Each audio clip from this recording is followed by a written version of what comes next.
A magnitude 7.2 earthquake hit Taiwan this morning, with the epicenter off the coast of Hualien County in the country's east.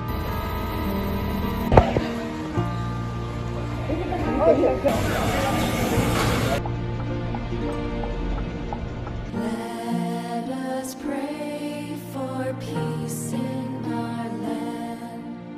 Keep our hearts from sorrows and pain.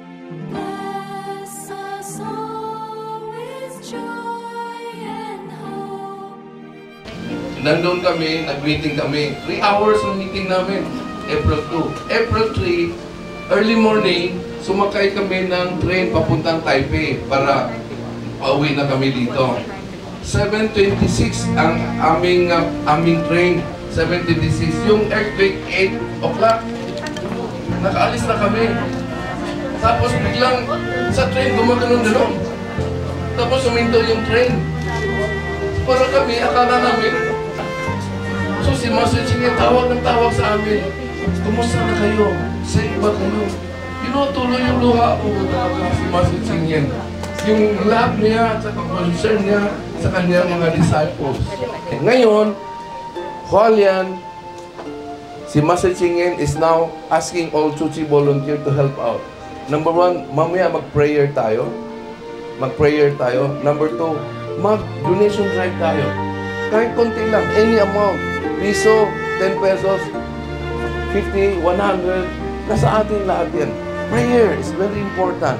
Ano mang reliyon nyo, yung prayer nyo, ilagay nyo doon sa donation box. Padala natin sa Taiwan as our token na during our time of needs, nandun sila.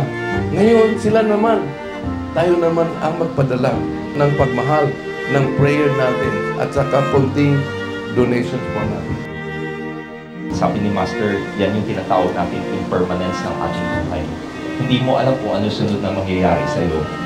Kaso lang kung nasa mabuting kalagayan tayo, napaalala tayo na magmabuti, gumawa ng mabuti, magtanim ng mabuti, at nakaiwas tayo sa isang kapahamakan.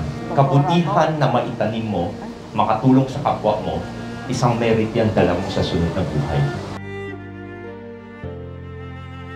I'm sorry to hear about what happened to Taiwan, but hopefully the donation that we sent may help you guys, and good luck in rebuilding your country.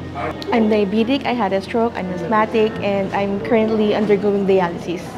Hypertensive. I feel blessed because even though I'm sick with a lot of things, I'm still alive and breathing. Sana yung konting bagay na binigay ko ay makatulong sa kanila dahil alam ko ang hirap ng mga nasasalanta sa kunana katulad ng earthquake. Nakita ko yan, narinig ko yan the other day, yung earthquake. So, gusto ko rin tumulong sa ating kapwa. Hindi man natin sila kalahin, pero sila rin ay bahagi pa rin, kaibigan pa rin natin. Nasa puso po namin ang nangyayari sa Taiwan ngayon, at kami po ay kaisa nyo, kagaya ng tinuro sa amin ni Master. Any amount po ay pag pinagsama-sama ay lalaki na rin po. At dito po sa Eye Center sa Pilipinas, kami po ay patuloy na magdadasal para po sa katahimikan ng mundo, at sana po, kagaya ng prayer namin kanina, na mawala na po ang disasters. This is a blessing, no? Pag nakatulong tayo, naka-blessings din tayo. For Taiwan, Hualien earthquake po. Meron pa. Wow! Thank you very much.